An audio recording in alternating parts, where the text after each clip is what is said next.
All right, guys, it's time for another episode of College Football Mailbag, where I answer questions sent in by you.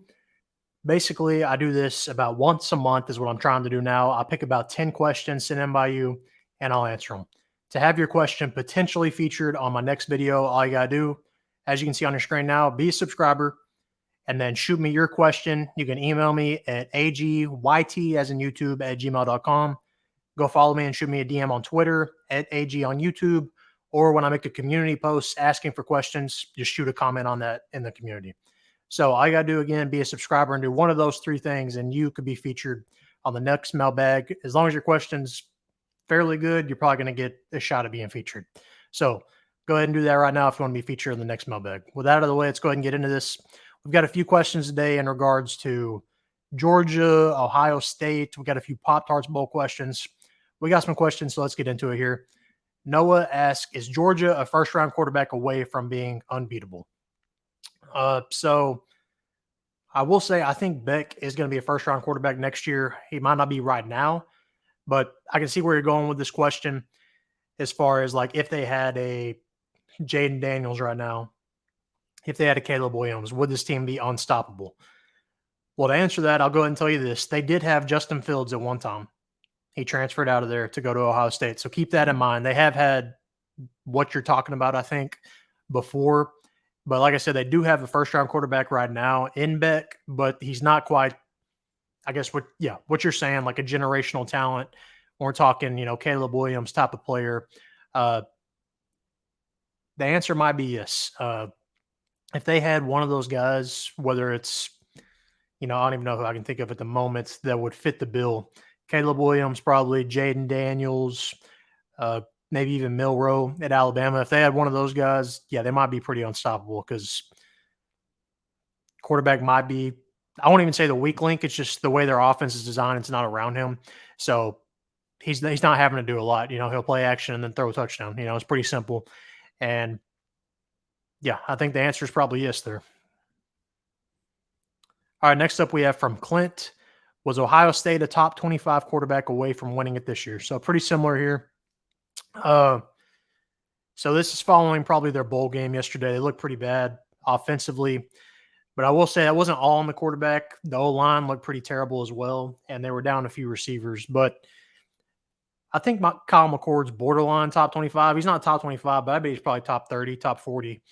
And to counter that, now their defense is a lot better this year than they were last year, but they had C.J. Stroud last year and the year before that. He never beat Michigan. He never won a Big Ten championship. Not saying that's on him. Like Ohio State in general never did that, but I'm saying when he was a starting quarterback there, they couldn't even get over the hump there. Now, with that being said, they did almost beat Georgia last year in the semifinals, if you remember that. So if you paired C.J. Stroud with this defense, yes, I think they would win it all this year. But the answer might be yes. From what I've heard so far, Will Howard might be a potential transfer headed to Ohio State. It's kind of a sleeper commit is what I've heard at the moment, but I've also heard ties with him to the USC before. So that's kind of to be determined. I don't think Will Howard gets you over the hump. I'm not sure he's a top 25 quarterback. He's kind of borderline with Kyle McCord probably. So top 30-ish probably. But the answer is probably yes, because, with Kyle McCord this year, you only lost to Michigan, and that was barely. So if you have a top 20 quarterback, similar to what we were talking about earlier with Georgia, then yes, you probably won the national championship this year. But like I said, in years past, they have had that. They've had C.J. Stroud, which is probably the offensive player of the year in the NFL this year, and still couldn't win the big one. But for example, if they had, if they even still had Quinn Ewers at Texas, I think they do win the national championship this year for sure. All right, next up we have from Brett over at the At Leisure Podcast. Go check him out on Spotify, by the way. He's got some good stuff, talking movies, talking sports, talking gaming. Go check him out. But he asked, is Ryan Day on the hot seat? So he shot me this question last night after Ohio State's loss. Now, I'm not going to read too much into their loss last night. They were without a ton of guys. So I'm not going to read too much into it because if they have Kyle McCord, they win that game. They almost won it anyway with a bunch of backups. But I think the answer is no. Okay, even as a Buckeye fan, I don't know who else. I am frustrated. Trust me, I want to go over the hump and win the national championship for sure. But I don't know who else you could get that would be better because I saw something on Twitter today, which is a really good point. Is you're one wrong hire away from collapsing the program you have built. With Rondé at Ohio State, you know they're going to be a playoff contender every year. That's good. But you're one wrong hire away from having something happen like, say, Texas, where they made the wrong hire and it just cannonballed them for 10 years. Now they're slowly getting back. But that's kind of what you could run into if you hire the wrong guy here. And I don't think you can hire you're not going to get a better guy that's going to actually leave their program probably. Because, you name who's better than Ryan Day. You're looking at probably Saban, Kirby at Georgia, Dabo maybe at Clemson, Harbaugh at Michigan, Brian Kelly at LSU. The best you probably could get Fickle in at Wisconsin, but is he better than Brian Day? Probably, but also you risk ruining things. Ryan Day can recruit. He can get the guys in. He can get them to that level. They haven't gotten over the hump yet, but like I said, last year they were a choked fourth quarter away from beating Georgia. Heck, even a field goal away from beating Georgia. So I'm going to say no. I think it is picking up steam, but I'm not going to take anything from yesterday as an exhibition match. I'm not going to judge that. But the answer might be yes, depending on who you ask. I would say no because I don't think you can get anybody better. Urban Meyer's not walking through the door. You know what I mean? So I'm going to say no. All right, so to follow up with that, we got a similar question. Muse asks, is Lane Kiffin the answer at Ohio State? Let me get a sip before I answer this one.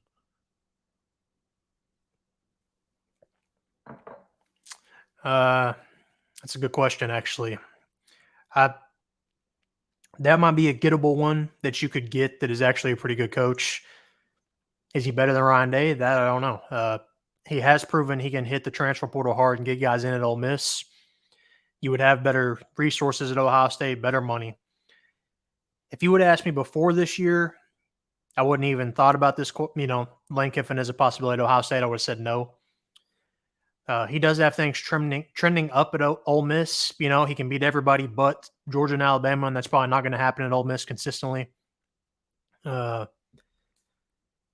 And he's one I think you could get. I think he would leave, I believe, to go to Ohio State. You've seen his name thrown around in other job searches before, like A&M. I don't know if it was realistic or not, but you have seen his name thrown around there. As far as is he the answer, I don't know if he would be 100% better than Ryan Day, so I'm going to say no.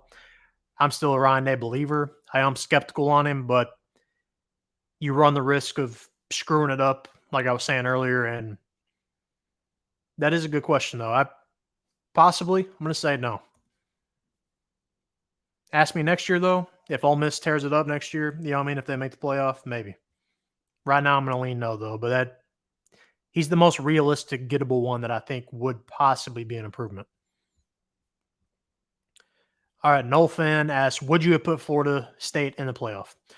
All right, so full disclosure, I had the game on. I was planning on doing this mailbag tonight, but Georgia decided to just pull Florida State's pants down, so I decided to do this right now because this game's out of control.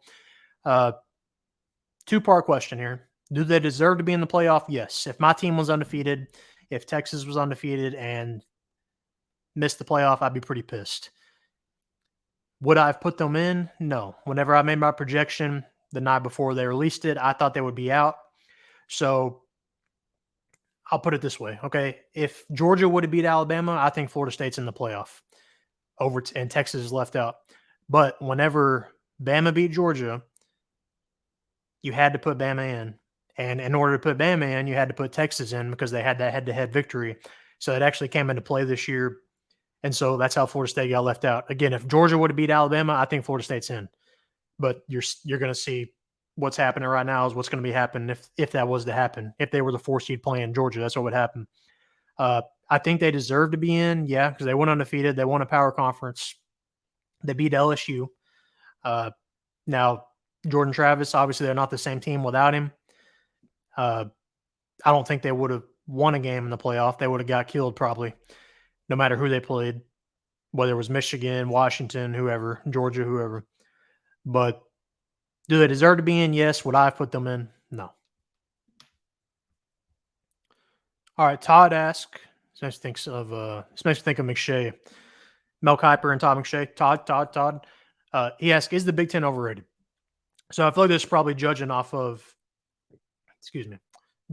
Penn State and Ohio State losing the last couple days. I'm going to say no, because Penn State and Ohio State had a ton of opt-outs. You can't really judge any of these games, because if you want to judge these games like that, you can also say Maryland destroyed Auburn, which almost beat Alabama. So, you got to weigh it both ways there. So I don't really take anything from the Peach Bowl, from whatever bowl it was last night, Sugar Bowl, whatever, Orange Bowl, whatever. I don't think you take anything from that, because, like I said, if you do that, you have to weigh it both ways. Okay, Auburn almost beat Alabama. Well, Maryland killed Auburn. So I think the answer is no. Penn State wasn't as good this year as Ohio State or Michigan, but if Ohio State's at full strength, they beat Missouri last night for sure. And I think I've had Michigan as my preseason number one team this year. I thought they had the most coming back. I think they're legit this year. With that being said, I think them and Alabama's about to be a bloodbath. Like, I think the winner of that game is winning the national championship. So I'm going to say no. I don't think they're overrated. Overhated maybe, but no, they're not overrated. Ole Miss is pretty good this year. I think they would beat Penn State even if Penn State had their guys. But Ohio State beats Missouri if they have their players. And I think Michigan's going to give Alabama all they got on Monday. Should be a heck of a ball game. I can't wait to see it. All right, Nick asks, the biggest disappointment this season. Okay. All right, easy answer. All right, so in the preseason, I picked two of the playoff teams. I had Michigan, and then I had Georgia or Alabama getting in. Then the other teams I had were USC and Clemson.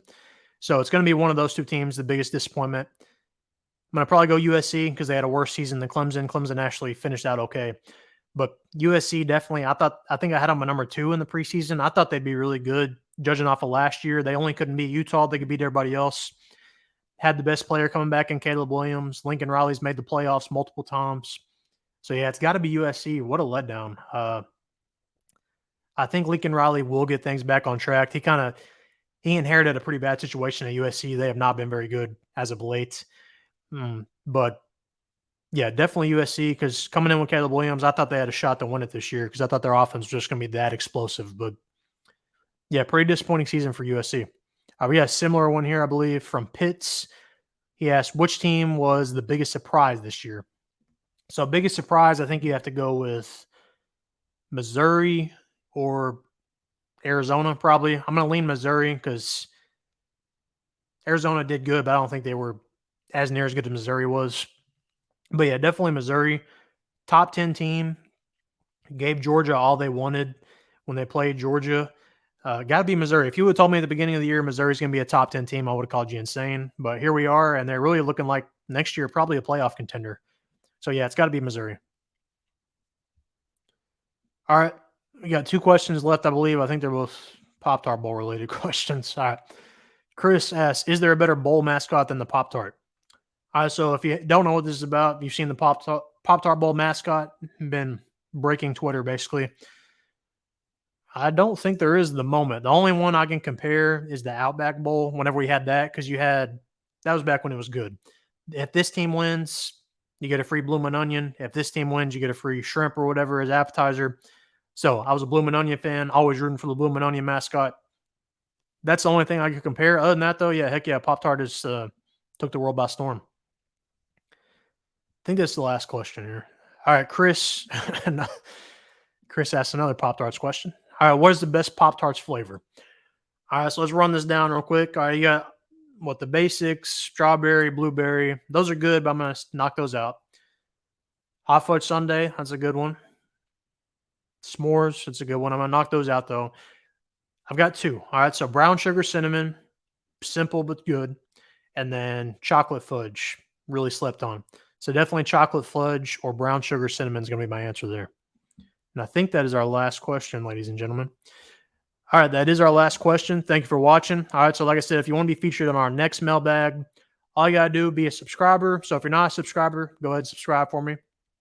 Also, if you want to be featured in this, it'll also help you with liking and commenting on this video, just saying. All right, so yeah, be a subscriber. Email me. Let me scroll down a little bit so you can see that over my big head.